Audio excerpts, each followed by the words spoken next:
यहाँ श्रेयांश और उसकी लाल रंग की स्कॉर्पियो की एक नई कहानी है। श्रेयांश और लाल स्कॉर्पियो का एडवेंचर। श्रेयांश को गाड़ियों का बहुत शौक था, लेकिन उसे सबसे ज्यादा पसंद थी उसकी ड्राइंग टेबल पर बनी लाल रंग की स्कॉर्पियो। वो हर दिन उसे देखता और महसूस करता था कि वो कार सिर्फ कागज पर बनी ड्राइंग नहीं है, बल्कि उसमें साहस और शक्ति भरी है।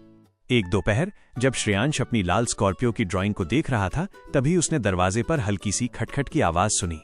श्रेयांश ने दरवाजा खोला। बाहर कोई नहीं था, सिवाय लाल रंग की स्कॉर्पियो के, जो पार्किंग से गायब होकर उसके घर के सामने खड़ी थी। कार की विंडशील्ड पर एक छोटा सा नोट चिपका था, चलो आज एक जरूरी काम करते हैं। श्रेयांश तुरंत समझ गया कि यह कोई साधारण यात्रा नहीं है। वो ड्राइवर सीट पर बैठ गया। स्कॉर्पियो ने धीरे से इंजन स्टार्ट किया।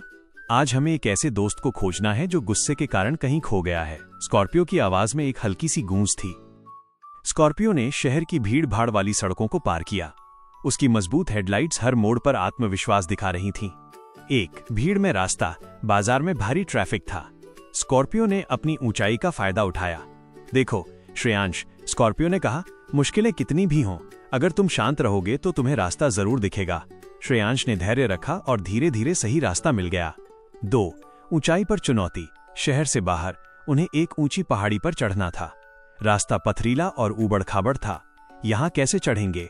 श्रेयांश ने पूछा। स्कॉर्पियो ने अपनी शक्तिशाली इंजन की गर्जना के साथ जवाब दिया, मुझे ताकतवर बनाया ही इसीलिए गया है कि मैं हर ऊंचाई को छू सकूं। डरना नहीं, बस अपनी मंजिल पर ध्यान रखो।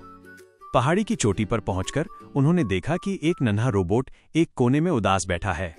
वो बार बार अपनी चाबी फेंक रहा था, क्योंकि वो अपनी पहेली हल नहीं कर पा रहा था। वो गुस्से में था। श्रेयांश समझ गया, यही वो दोस्त था जो खो गया था। श्रेयांश रोबोट के पास गया और पूछा, क्या हुआ? रोबोट ने गुस्से में कहा, मैं ये पहेली हल नहीं कर पा रहा हूं। लाल स्कॉर्पियो ने दूर से आवाज दी, हार मानना सबसे बड़ी गलती है। हर गाड़ी का डिजाइन, हर समस्या का समाधान छोटे छोटे हिस्सों से मिलकर बनता है। एक साथ सब कुछ करने की कोशिश मत करो। श्रेयांश ने रोबोट की पहेली के छोटे छोटे हिस्से देखे और स्कॉर्पियो की सलाह मानकर एक एक हिस्सा हल करना शुरू किया। जल्द ही पहेली हल हो गई।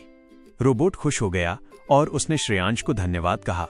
स्कॉर्पियो ने मुस्कुराते हुए कहा, देखा श्रेयांश, ताकत का मतलब तेजी से भागना नहीं है, बल्कि कठिन समय में धीरज और सही दिशा बनाए रखना है। स्कॉर्पियो ने श्रेयांश को घर छोड़ा।